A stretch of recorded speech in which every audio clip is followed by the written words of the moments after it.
Olá, queridos alunos, aqui é o professor Daniel Costa e nesse vídeo nós vamos falar sobre a primeira lei da termodinâmica.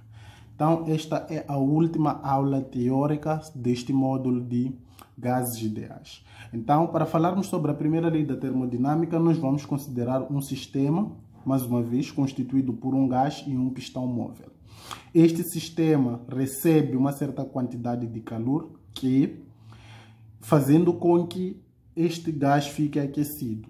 Com o aquecimento do gás, o nível de agitação das moléculas que compõem o gás vai aumentar, ou seja, as velocidades das moléculas aumentam. Com o aumento das velocidades das moléculas, a temperatura das próprias moléculas também aumenta por causa do aumento do nível de agitação das partículas, fazendo com que, nesse caso, haja variação da energia interna do sistema. Então, para além da variação da energia interna, durante o aquecimento, verifica-se que também ocorre uma expansão. Então, se ocorre uma expansão, ou seja, aumento do volume, nesse caso, há realização de trabalho. Então, havendo realização de trabalho, pode-se dizer que a quantidade de calor que é fornecida ao sistema serve primeiro para alterar a energia interna do próprio sistema, mas também para realizar trabalho. Então, este é o primeiro princípio da termodinâmica, ou seja, é a primeira lei da termodinâmica. E nós podemos traduzir este princípio matematicamente, que diz que a quantidade de calor que é fornecido a um sistema serve para variar a energia interna do sistema, mas também serve para realizar trabalho. Então, esta é a equação, resumo, do primeiro princípio da termodinâmica. E explicado de forma muito simples, onde que é a quantidade de calor que vai ser fornecida, ao sistema, muitas vezes é dado em calorias, mas a sua unidade no sistema internacional é joules. O ΔU é a variação da energia interna do sistema, e é também dado em joules. E por último temos o trabalho, que foi a grandeza que nós aprendemos no vídeo da aula passada. Então este é o trabalho, também representa-se em joules. Então cada uma dessas unidades pode ser dada em calorias. Nós vimos na aula passada que uma caloria equivale a 4,2 joules. Então esta era a relação da primeira lei da termodinâmica. É preciso analisar a primeira lei da termodinâmica para encontrar as suas particularidades. Para tal, nós vamos considerar a primeira grandeza a ser analisada desta equação, que é a quantidade de calor que é fornecida ao sistema. Então, se nós assumirmos que o sistema recebe calor, então, se o sistema recebe calor, ou seja, o gás recebe calor, então a quantidade de calor que vai ser recebido vai ser positivo. Então, o sinal que nós vamos admitir vai ser o sinal positivo. Quando o gás ou o sistema cede calor, então, nesse caso, a quantidade de calor resultante no sistema vai ser negativa.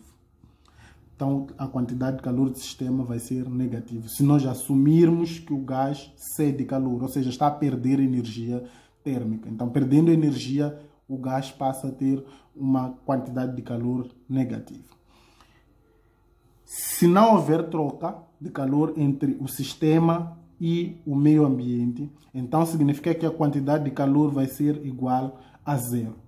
E sendo igual a zero a quantidade de calor, olhando para aquilo que é a equação da primeira lei da termodinâmica, se nós assumirmos que o Q é igual a zero, então a variação da energia interna mais o trabalho realizado será igual a zero. Então podemos escrever isso da seguinte forma: a variação da energia interna é igual a menos trabalho. Então esta é a relação que nós encontramos quando a quantidade de calor é igual a zero. Ou seja, quando não há troca de calor entre o sistema e o meio exterior. É importante também referir que para um sistema em que não há troca de calor, nesse sistema verifica-se um processo que nós chamamos de processo adiabático. O processo adiabático é aquele em que o sistema não troca calor com o meio ambiente. Então, sempre que o sistema não trocar calor com o meio ambiente, então estamos perante um processo adiabático. Estamos perante um processo adiabático, que é aquele em que o sistema não troca calor com o meio ambiente. Passamos para a análise da segunda grandeza, que nós vemos na equação da primeira lei da termodinâmica, que é o trabalho. Então, a primeira possibilidade que nós vamos analisar é a possibilidade em que o gás realiza trabalho. Então, se o gás é quem realiza trabalho, podemos assumir que o trabalho vai ser realizado pelo gás, logo vai ser positivo. Então, se o trabalho é positivo, tal como vimos nos vídeos anteriores, quando o trabalho é positivo, significa que ocorre no gás uma expansão, há aumento do volume. Então, se há aumento do volume, podemos assim assumir que o volume vai aumentar. Então, há um aumento do volume, há um crescimento do volume. Quando o gás é que recebe o calor, quando o gás é que recebe o calor, isso significa que o trabalho, quando o gás é que recebe o trabalho, quis dizer, quando o gás recebe trabalho, significa que o trabalho está a ser realizado pelo gás. Aliás, está a ser realizado sobre o gás. Está a ser realizado sobre o gás. Então, há um meio exterior que realiza trabalho sobre o gás. De tal forma que o volume passe de volume V2 para um volume V1. Nessa situação, o trabalho que vai ser realizado vai ser negativo. Nessa situação, o trabalho realizado vai ser negativo.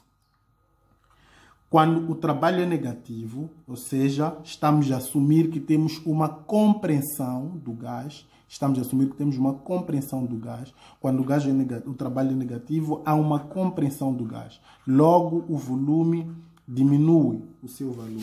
Passamos de um volume maior para um volume menor. E por último, nesta grandeza que é o trabalho, temos a situação em que o gás não recebe calor, não recebe trabalho, como também não realiza trabalho. Nessa situação em que o gás não recebe trabalho, como também não realiza trabalho, estamos perante um processo em que o trabalho vai ser igual a zero. Se o trabalho for igual a zero, então significa que o volume não diminuiu nem alterou. Ou seja, não houve compreensão, muito menos a expansão. Sendo assim, o volume do gás é constante. O volume não altera. Se o volume do gás é constante, então significa que estamos perante um processo isocórico. Estamos perante um processo isocórico. Um processo isocórico é aquele em que o volume é constante. Esse processo também é chamado de processo isométrico. Estamos perante um processo isométrico, como também é chamado de processo isovolumétrico.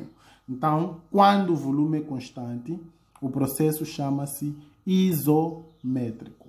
Isométrico ou isocórico ou ainda isovolumétrico. E por último, passamos a analisar a energia interna do sistema. A energia interna do sistema. Tal como nós dissemos, a energia interna do sistema indica ou é a soma de todas as energias cinéticas das partículas que constituem o gás. E esta energia aumenta sempre que há aumento da temperatura.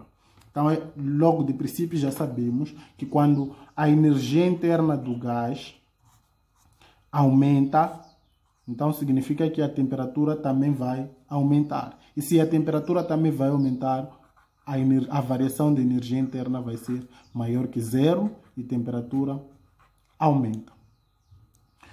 Quando a energia interna do sistema diminui, quando a energia interna do sistema diminui, ou seja, a energia do gás diminui, isso significa que a variação da energia interna vai ser menor que zero e a temperatura está a diminuir nesse instante, quando há diminuição da energia interna.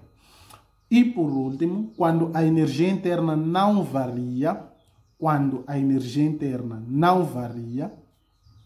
significa que a variação da energia interna é igual a zero. Então, se a variação da energia interna é igual a zero, se voltarmos para a nossa equação da primeira lei da termodinâmica e assumirmos que o valor da energia interna é zero, logo ficamos com quantidade de calor igual a trabalho. Ou seja, a quantidade de calor que nós vamos fornecer a esse sistema servirá apenas para realizar trabalho, mais nada. Servirá apenas para realizar trabalho. Então, nós podemos escrever aqui que a quantidade de calor fornecida ao sistema é igual a trabalho realizado pelo gás. Então, este processo em que a energia interna é igual a zero, ou seja, a energia interna não varia e o trabalho é igual à quantidade de calor, é um processo isotérmico. Porque quando a energia interna não varia, logo a temperatura é constante. Então, essas são as possíveis equações para a primeira lei da termodinâmica, considerando os diferentes processos que nós aqui mencionamos. O processo adiabático, o processo isocórico e o processo isotérmico. Para o processo isobárico, a equação da primeira lei da termodinâmica mantém-se assim como ela está, porque o trabalho é realizado pelo gás, há variação de energia interna, há fornecimento da quantidade de calor. Então, este era o vídeo da aula de hoje sobre a primeira lei da termodinâmica. Espero que vocês tenham compreendido muito bem o comportamento da equação ou da primeira lei da termodinâmica para diferentes processos. Muito obrigado pela vossa atenção. Caso tenham gostado do vídeo, não se esqueçam de deixar o vosso like, se inscreverem no canal e partilharem o vídeo com amigos. Muito obrigado, até a próxima aula.